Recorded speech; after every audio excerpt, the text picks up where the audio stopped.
كريم واحد الدراري اللي كان ساكن في حي شعبي في كازا.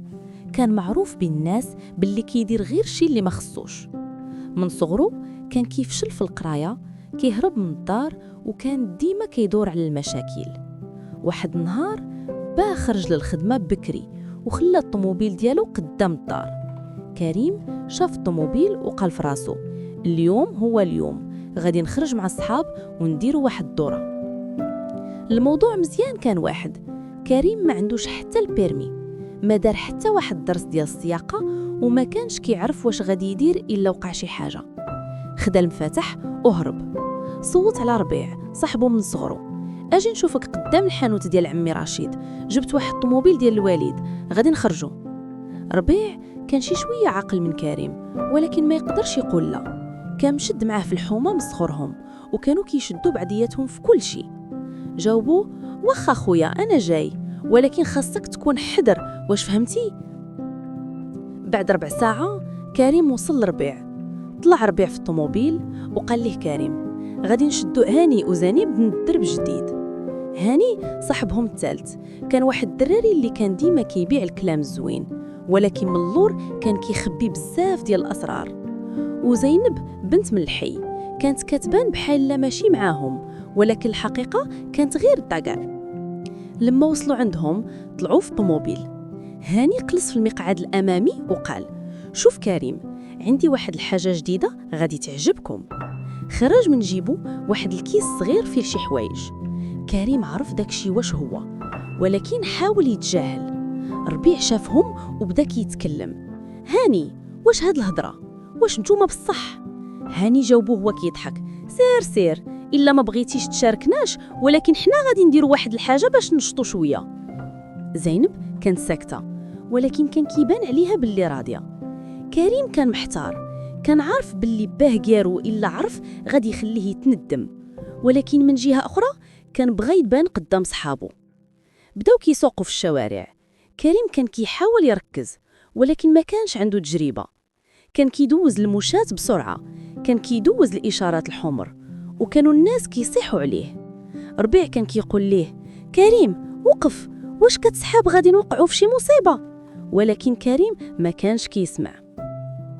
هاني بدا كيخرج الحوايج ديالو، وبدا هو وزينب كياخدوا المخدرات.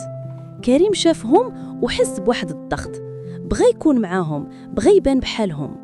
قال ربيع شوف اخويا، دقيقه واحده وانا نوقف. ولكن ما كانش عنده الوقت. في واحد اللحظه كريم ما شافش واحد طفل صغير كيقطع الطريق. صح ربيع كريم انتبه. كريم ضرب الطوموبيل بسرعه ودخل في واحد العمود ديال الكهرباء. الطوموبيل تخربق والناس بداو كيجريو. خرجوا كلهم من الطوموبيل، الحمد لله ما كان حتى واحد مجروح بزاف، ولكن الطوموبيل كان مخربق. كريم كان واقف وكيتحسر، عرف باللي دابا غادي يواجه الواقع. الشرطه وصلت بسرعه وبداو كيسولوهم اسئله.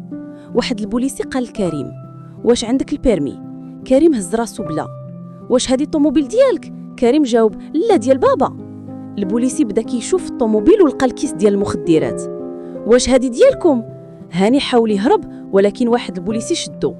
زينب بدات كتبكي وكتقول انا ما عرفت والو، انا غير جيت معاهم. ربيع كان واقف وكيتحسر على قراره باش جا معاهم. دازوا كلهم الكوميساريه، سولوهم واحد بزاف ديال الاسئله وسجلوا كل شيء ضدهم. باه ديال كريم جاو شاف ولدو في الكوميساريه، ومنين شاف الطوموبيل ديالو مخبق كيلبكي. ما قال والو، ولكن نظراته كانت كتقول كل شيء. كريم فهم في ديك اللحظه باللي الحياه اللي كان كيعيشها كانت غالطه. فهم باللي الصحاب اللي كانوا كيشدوه للحوايج الخايبه ماشي صحاب.